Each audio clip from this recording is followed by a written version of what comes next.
Oi, pessoal, boa noite. Sejam todos muito bem-vindos. Vamos entrando de maneira despretensiosa. Lembre que eu falei para vocês, ao longo de uma semana vamos ter shots de conhecimento. Vamos chegando, chamem os amigos de vocês. Vamos bater um pouco de papo, conversar um pouco sobre esse novo cenário da reabilitação. Bora? Gente, tô sem voz, peço desculpas para vocês se talvez o áudio não esteja ficando legal, mas realmente eu tô com uma faringite e quem me conhece sabe que eu falo muito. Aí já viu, né? Aí a voz, quando vem assim, não aguenta. Vamos entrando, boa noite a todos. Preparei aqui para vocês. Ema, Elaine. Ô, Léo. Ah, Léo é a Fernanda. Oi, Fê. Olha, amiga, ainda tô sem voz, viu? Mas eu anotei o que você mandou pra mim, que a tia deu de dica. Vou fazer agora de noite. Oi, Jana. Linda. Vamos entrando. Gente, seguinte. Vocês sabem que esse mês é o mês do curso Prescrição Clínica de Exercício, que acontece de maneira presencial aqui em São Paulo. Essa é a última semana de venda do curso. Isso quer dizer que essa semana vai ser repleta de shots de conhecimento para dar o gostinho para vocês do nosso curso, que vai acontecer dia 20 e 21 de abril na Clínica Move aqui em São Paulo.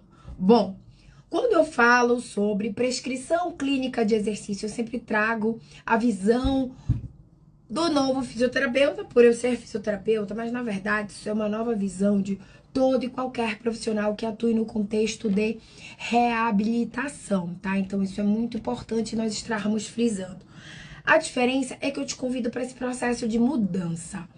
E por que esse processo de mudança? Simplesmente porque estávamos numa zona de conforto. Vou falar da fisioterapia em especial por eu ser fisioterapeuta.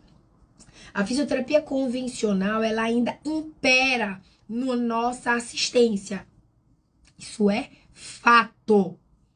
Alongamento, exercícios respiratórios, a divisão de fisioterapia respiratória e fisioterapia motora, exercícios para mobilidade de caixa torácica, exercícios metabólicos, cinesioterapia passiva, ativa assistida, uso de incentivadores, caminhadas, uso maciço de técnicas sem validação. Então você pega uma meta-análise, você lê a meta-análise, você vê que não tem evidência científica, mesmo assim muitos profissionais ainda continuam mantendo isso. Então, o meu objetivo é trazer para você um olhar clínico e crítico, diferenciado. Porque eu quero que você seja muito mais crítico em toda e qualquer conduta que você venha fazer para o seu paciente. Primeiro, qual o objetivo de eu estar realizando aquela conduta? Qual o parâmetro funcional? Ela é mensurável? Outro profissional vai dar continuidade àquela terapia? Isso é super importante. Qual foi a ferramenta de avaliação que eu utilizei? Qual foi a inferência que eu fiz após ter realizado uma avaliação do meu paciente? Quais as ferramentas de avaliação? Qual a interpretação delas? Então, assim, não adianta eu somente usar os recursos. Eu tenho que saber interpretar para eu fazer a inferência correta, para eu tratar o meu paciente. Então, por exemplo, no cenário da assistência hospitalar, eu tenho uma fragilidade muito grande com relação aos recursos.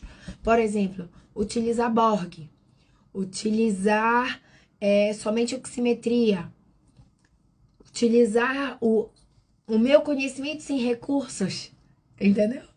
Não dá. Não posso chegar num quarto de um paciente e não ter recurso para conduzir a reabilitação dele.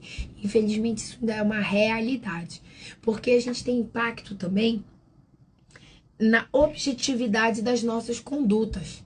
Então, se hoje eu parar e te perguntar qual é o tempo médio que você gasta para avaliar, entender a limitação cinético-funcional e conduzir um planejamento de acordo com o prognóstico do seu paciente? Você saberia me responder?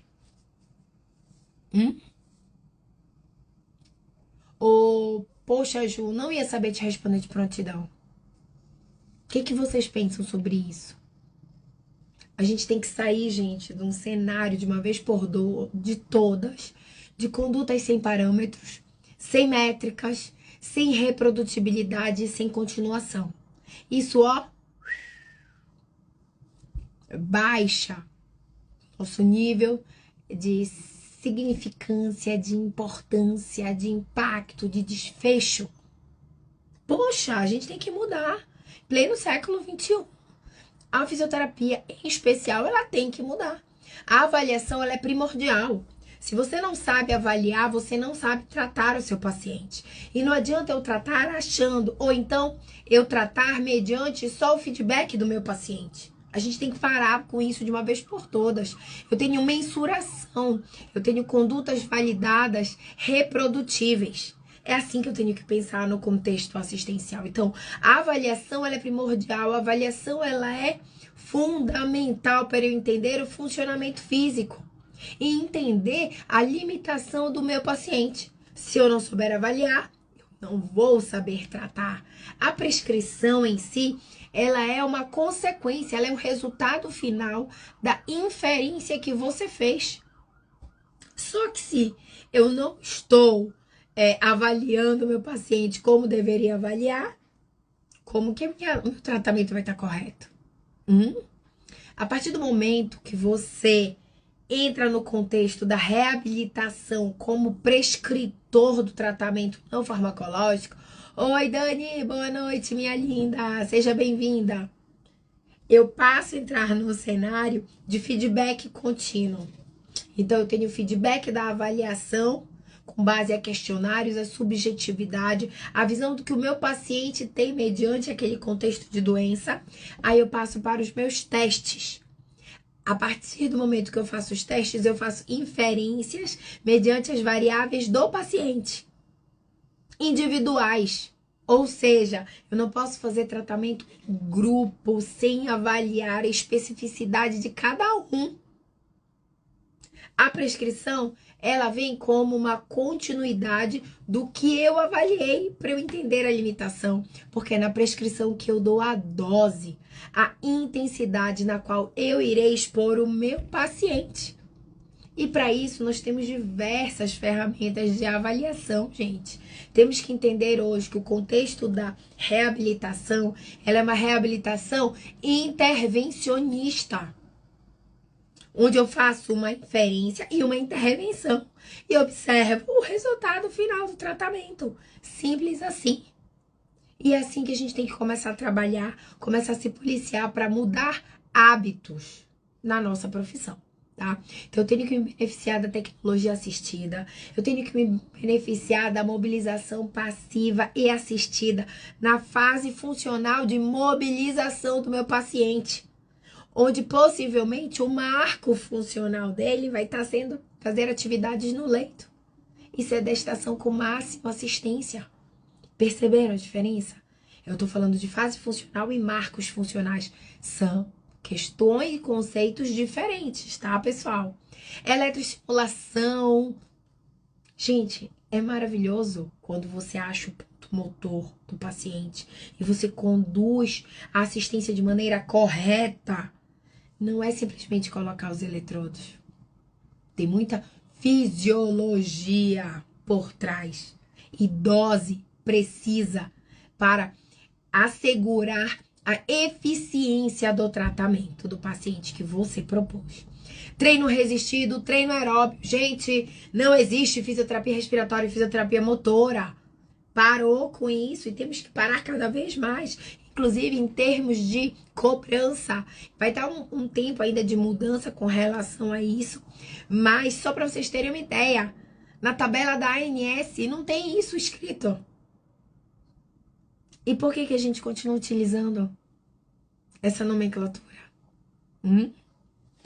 Deambulação com métrica e terapias adjuvantes. Equilíbrio é adjuvante. Alongamento é adjuvante. funcionalidade, mobilidade, é adjuvante. Terapia primária ou é treino aeróbio ou é treino resistido. Ponto final. Viu a diferença? É assim que tem que ser. Eu tenho que ter domínio sobre o FIT, VP. Ah, Ju, por que o FIT e VP? Eu não posso ter outras? Porque assim, se a gente não treinou essa habilidade, a partir do momento que eu tenho uma sequência lógica avaliativa e eu tenho uma sequência para eu escrever essa prescrição, torna-se muito mais fácil. Então, o FIT VP veio para facilitar. É uma ferramenta facilitadora da prescrição, onde eu tenho frequência semanal, eu tenho tipo, eu tenho tempo, eu tenho intensidade, eu tenho volume, eu tenho progressão. Progressão é praticamente algo que a gente não faz no dia a dia. Você demora quanto tempo para reavaliar o seu paciente, ajustar a intensidade de carga dele, porque ele já se adaptou à terapia? Ou você faz isso empiricamente? Não existe um empirismo.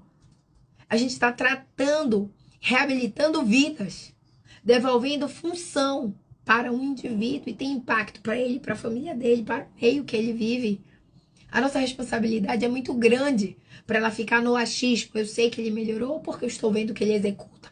Quanto, que maneira, que dose é reprodutível? Então, temos que mudar esse conceito. Exercício, ele é sim um tratamento adjuvante de todas as causas de doença, mas ele só se torna remédio se você souber dosificar. E quais as variáveis você utiliza para isso? Vamos pensar sobre isso? Sobre essa mudança? Gente, desde 5 de novembro de 2017, o Colégio Americano de Medicina Esportiva já fez essa força-tarefa. E o que está faltando para que você se junte a eles e mude o contexto da reabilitação? Então vem comigo, meu curso presencial, dia 20 e 21 de abril, aqui em São Paulo. Um final de semana inteiro, imersivo sobre planejamento, sobre prescrição, sobre dosificação, sobre estratégias objetivas, precisas, validadas e reprodutíveis. Tenho certeza que você não vai se arrepender e que esse curso vai ampliar o seu horizonte assistencial, independente do local onde você atue, desde a unidade de terapia intensiva ao atendimento domiciliar. Então, dia 20 e 21, eu espero você.